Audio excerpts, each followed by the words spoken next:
ಯಾರ್ಯಾರು ನಮ್ಮ ಪಕ್ಷವನ್ನು ಹಗುರವಾಗಿ ಮಾತಾಡ್ತಾ ಇದ್ದೀರಿ, 100 ಸರ್ಕಾರ ಇಟ್ಕೊಂಡು ರಾಜ್ಯದಲ್ಲಿ ಎಲ್ಲೂ ಹಾಕ್ಲಿಲ್ಲ, 3 ಕ್ಷೇತ್ರಕ್ಕೆ ಮಾತ್ರ ಹಾಕಿದ್ರಿ. 2 ತಿಂಗಳ ದುಡ್ಡು ತಾಯಂದ್ರಿಗೆ 4,4 ಸಾವಿರ ರೂಪಾಯಿ. 40 ದೇಶದಲ್ಲಿ 40 ಸೀಟಲ್ಲಿ 36 ಸೀಟ್ ಗೆದ್ದಿದ್ದೀರಿ. 36 ಸೀಟ್ ಗೆದ್ದೈತೆ. ಎಲ್ಲವೂ ಆಡಳಿತಾರೂಢ ಪಕ್ಷವೇ ಗೆದ್ದಿರೋದು. ಸಂಚಿನಿಂದ ಆಸೆ ಆಮಿಷಗಳು ಸೇರಿಸಿ ಗೆದ್ದಿದ್ದೀರಿ. ಜನ ಆಶೀರ್ವಾದ. ಒಳ್ಳೆ ಕೆಲಸ ಮಾಡಿ. ಬೇರೆ ಪಕ್ಷನ ಯಾಕೆ ಟೀಕೆ ಮಾಡ್ತೀರಿ? ಒಬ್ರು ಹೇಳ್ತೀರಿ ನಮ್ಮ ಅವಶ್ಯಕತೆ ಇಲ್ಲ ಅಂತ ಹೇಳ್ತೀರಿ, ಒಬ್ರು ಹೇಳ್ತೀರಿ ಮುಳುಗೋಯ್ತದೆ ಅಂತ. ಜನತಾ ದಳದಲ್ಲಿ ಇರ್ತಕ್ಕಂಥ ಒಬ್ಬೊಬ್ಬ ನಾಯಕರು ಕೂಡ, ಒಬ್ಬೊಬ್ಬ ಕಾರ್ಯಕರ್ತರು ಕೂಡ ಒಂದೊಂದು ಶಕ್ತಿ.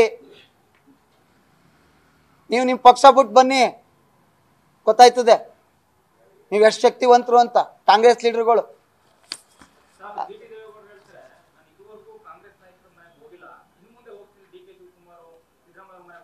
ನೋಡಿ ಸರ್, ಅವ್ರನ್ನ ಜನ ಆಶೀರ್ವಾದ ಮಾಡಿದ್ದಾರೆ.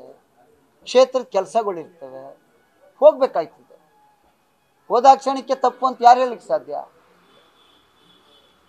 ಹೇಳಕ್ಕಾಗುತ್ತಾ? ಏನ್ರಿ ಮಂಜಣ್ಣ, ಹೇಳಕ್ಕಾಗುತ್ತಾ? ಹೋಗ್ಬೇಕು.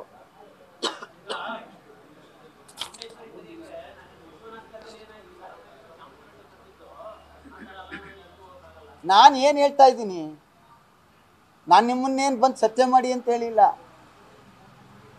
ನಿಮಗೆ ನನ್ನ ಮೇಲೆ ನಂಬಿಕೆ ಇಲ್ಲದೆ ಇದ್ದರೆ, ನಿಮಗೆ ಆ ತಾಯಿ ಮೇಲೆ ನಂಬಿಕೆ ಇದ್ದರೆ ನಾನು ಅಲ್ಲಿ ಹೇಳ್ಬಿಡ್ತೀನಿ, ನಾನಿನ್ನು ಸಾರ್ವಜನಿಕ ಜೀವನಕ್ಕೆ ಹೋಗಲ್ಲ ಬನ್ನಿ ಅಂತ ಹೇಳಿರೋದು. ಅವ್ರನ್ನ ಕರೆಯೋದು ದೊಡ್ಡವನ ನಾನು.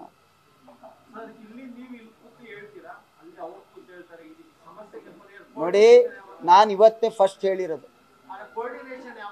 ನಾನು ಹೇಳಿದ್ನಲ್ಲ, ನಾನು ಇಲ್ಲಿವರೆಗೆ ನನ್ನನ್ನು ಸಾರ್ವಜನಿಕವಾಗಿ ಬಿ ಫಾರಂ ವಿಚಾರ, ನನ್ನ ಗೆಲುವು ಸೋಲಿನ ವಿಚಾರ, ಮತ್ತು ನಾನೇ ಎಲ್ಲವನ್ನೂ ವಿರೋಧ ಪಕ್ಷದ ನಾಯಕ ಅಂತ ಹೇಳಿದ್ರಿಂದ ನಿಮಗೆ ಸಾಕ್ಷಿ ಸಮೇತ ತೋರಿಸಿದ್ದೀನಿ.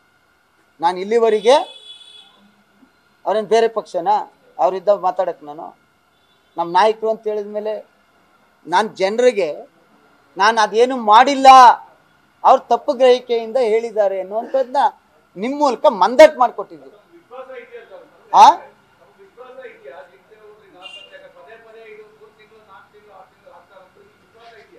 ವಿಶ್ವಾಸ, ಪ್ರೀತಿ, ಗೌರವ, ಭಯ, ಭಕ್ತಿ ಎಲ್ಲ ಇದೆ.